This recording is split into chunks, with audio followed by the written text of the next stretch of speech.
هل الوسط الفني دلوقتي بقى ابناء عاملين وانتي مع ولا ضد الظاهره دي؟ معظمهم على فكره بقى يمكن 80% من الوسط الفني ابناء عاملين وبقى بالوراثه.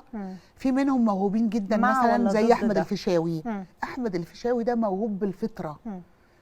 مش لو كان ابوه مين، هو ابن فاروق الفيشاوي. هو موهوب، ده حقيقي، موهوب بالفطره طبعا. حنان مطاوع، حنه، ريهام عبد الغفور، بعشقها. ريهام لسه جايبين المسلسل بتاعها. في ناس موهوبين بالفطره بيشروا فن. على فكره معلش مع احترامي الشديد، ريهام في بدايتها ما كانتش كده. ريهام اشتغلت على نفسها. يعني انا لما شفت ريهام في البدايات ما كنتش مقتنعه صراحه. هي مؤخرا بصراحه ما كنتش مقتنعه، كنت بقول عشان بنت اشرف عبد الغفور بتمثل. بس دلوقتي لا، ممثله اشتغلت على نفسها. بس في ناس بقول لك موهوبين بالفطره، ما تقدريش تقولي ده عشان ابن فنان. دي حنان مطاوع دي انا بعشقها. حنه دي اللي عارفه الصلصال، عارفه الصلصال اللي معجون ومثقفه، متكلمه لبقه، صوتها حلو، بحب صوتها، انا بحبها، شهادتي فيها مجروحه. نجمة مصر الاولى دلوقتي؟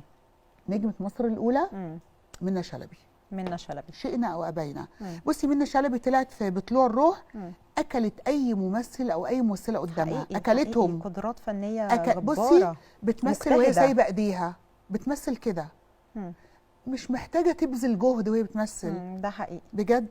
بجد معنى كده ان لا، في ناس، في حنان مطاوع، في ناس كتير كويسين بصراحه. بس لا، منى شلبي